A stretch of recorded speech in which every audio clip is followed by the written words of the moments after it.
This chapter actually introduces members of the Lucky Sperm Club, a couple of random celestial dragons, and boy, I tell you, I can already feel like I'm just going to hate these characters. One Piece, Chapter 497, Adventure on the Archipelago of Dancing Soap Bubbles. Wow, it's getting intense. Well, hello, my brothers and sisters and celestial dragons of the Nerd Nation. I, as always, am Jim, and I'm here to bring you another review, almost 500 now, from the excellent and wonderful and archipelago-ridden tale that is One Piece.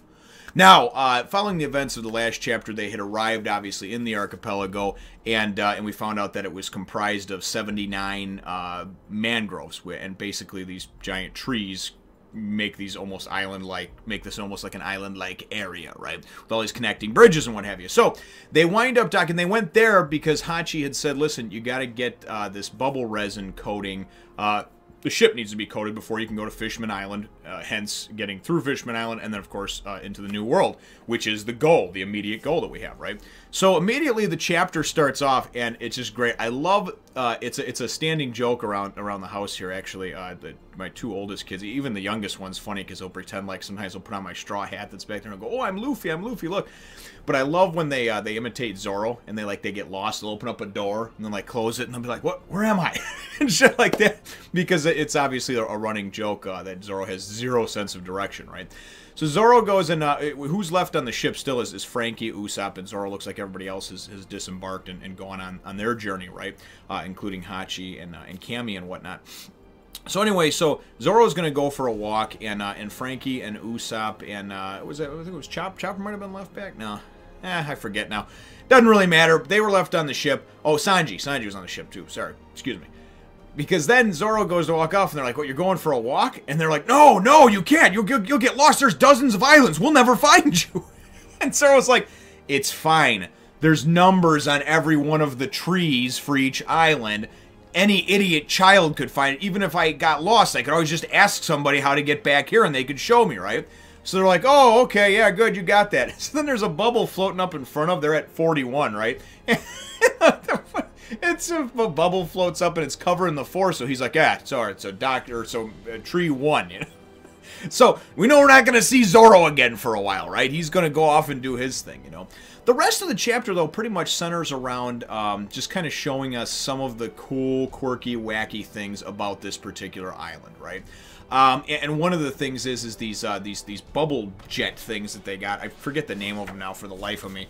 But anyway, these things are cool. It's you get inside a bubble, right, one of those resin bubbles, and then you actually go and you can attach these different things to it that make you like a pedal bike where you can pedal, and it creates like a propeller or propulsion, and then you can fly around, you know, and go whichever way you want in this bubble, right? So Luffy's like, oh, I'm gonna buy one. And they're like, it's 500 berries to rent for the day, or 10,000 for only 10,000. You can buy one. And Luffy's like, I want to buy one, you know. And Hachi's like, no, don't bother. I'll tell you later about it, right? So anyway, a little bit later on, after Luffy has, you know, experienced some of this fun on one of these things, Hachi explains, he goes, they just basically swindle people because these things only work with the climate that's here in the archipelago, right, in the Sabaody archipelago. Anywhere else, it doesn't work. So tourists come here, they get duped into paying 10,000 berries for when they buy one, and as soon as they leave, it doesn't work. And he illustrates the point by saying, now what happened when you floated up past the top of the mangroves? And Luffy's like, oh, the bubble popped and I fell back down, and it happened again, right? So Luffy just doesn't get it, right? He explains all this stuff, and Luffy's just like, well, I still want to buy one. And they're like, and then now he's like, are you stupid? He explained to you why you don't want to buy one. Cammy winds up telling him, though, that since they're going to Fishman Island, that they actually work down there, too. They work on the sea floor as well. So Luffy's still hell-bent on buying one of these. For me, really, even though it wasn't any type of, there was no major story going on over here, it's part of the world and the tale that Oda weaves in the world that he creates. It sounds plausible and legit when you go and you just kind of highlight and put front and center some of these different little things that you came up with. If you just explain this shit to me in a couple of word bubbles and I never actually saw any pictures of it, so I'd be like, I don't know, a little hokey. But the way he does it is he makes it just, he explains it, and then it's realized, and you see, and don't get me wrong, there's still tons of stuff that there's mystery and just kind of that shroud of mystery hanging over with more questions than answers and everything else. But with this type of stuff, it's just awesome the way he weaves it together and does it, you know? So now if you remember at the end of the last chapter, Hachi said, no matter what, you guys got to promise me that these nobles, these celestial dragons, if you see them kill somebody, you cannot step in. Don't do anything, right? So anyway, you knew that something was going to happen with that, right? That's the point of this whole story. So towards the end of the chapter, they come across this pirate, right? And his name was Devil Diaz, I think his name was, and 60 million berry bounty and everything else. And he's got this collar on him, and actually his hair kind of goes up in these horns, so he sort of looks like a devil, you know. And he's complaining, he's choking this one chick or whatever, you know, not choking a chicken, choking this chick. And he's like, oh, somebody give me an axe or something. I don't want to go to the New World. And so they're kind of like, the Straw Hats are talking amongst themselves, like, well, what the hell's going on, you know?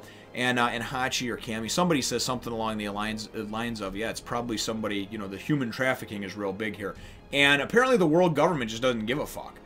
Even though this is that close to Marijoa, apparently the world government doesn't care about the human trafficking, doesn't care about the slave trade, any of that type of stuff.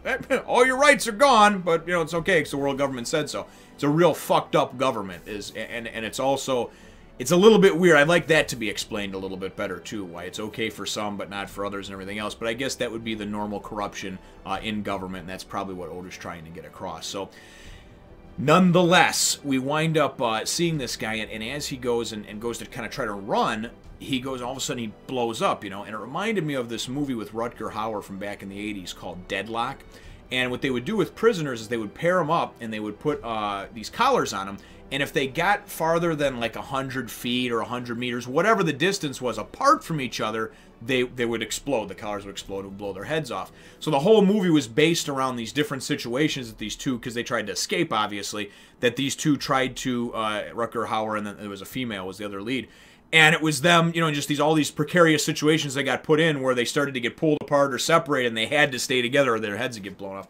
Reminded me of that, also of the collars in the Arnold Schwarzenegger movie from the 80s, again, called The Running Man. If you've never seen that, very similar situation with these collars that were put on prisoners. But anyway, so he gets blown up, but, you know, it's One Piece, so he doesn't get his head blown off like normal fucking people do. He's got a 60 million berry bounty, so apparently he can take an explosion to the neck and face, and he's still, you know, he's just a little bit scratched and banged up. So he's sitting there, and then all of a sudden, and on his knees, and, you know, he's all upset. He wanted to go back to his wife and kids, everything else. Some shadowy figure that we just see, like the outline of like an axe, looks like a huge executioner, says he's the one that says that, oh, that was Devil Diaz, and that's a disgrace. He was a 60 million bounty he had on him. This and that, you know, and he wanted to go home and see his wife and kids. He's no pirate. He would never have made it in the New World, right?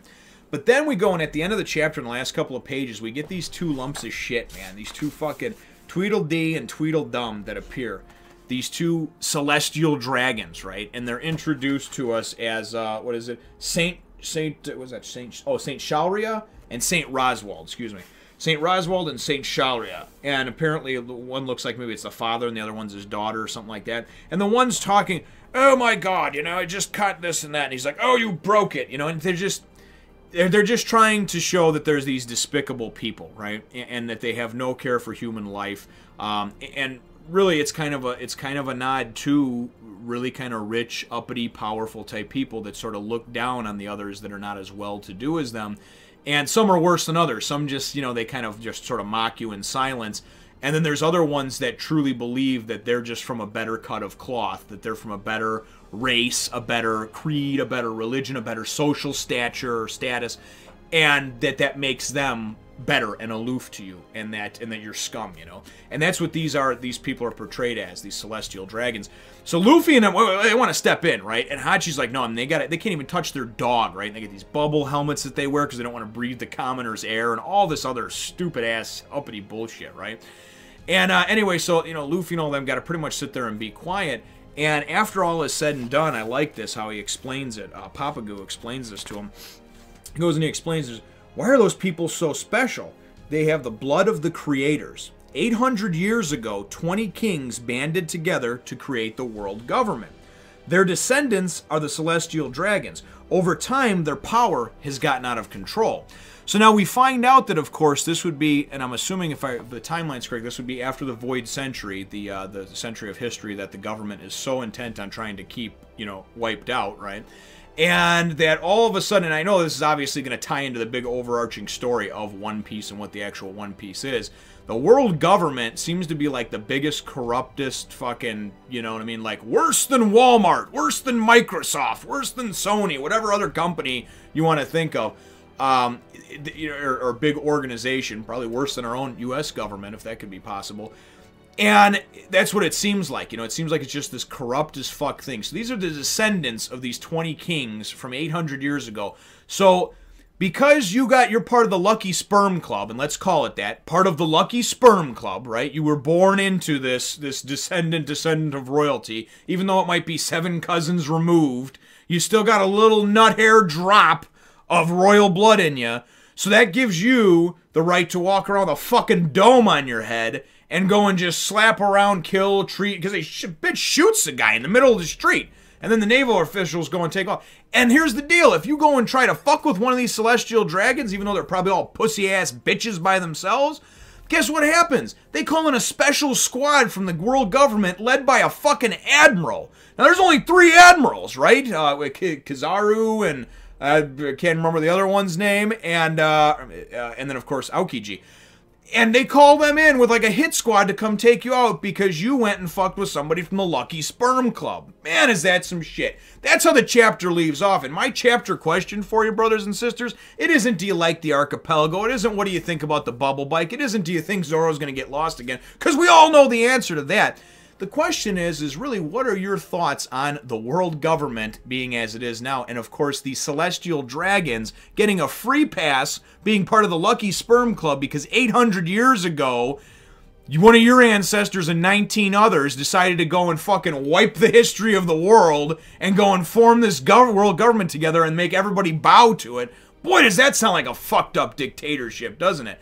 Anyway, let me know what your opinion and thoughts are on that, and leave your answer in the comments down below. Feel free to hit the thumbs up, the like button if you should think that I deserve it, or subscribe if you haven't done so already.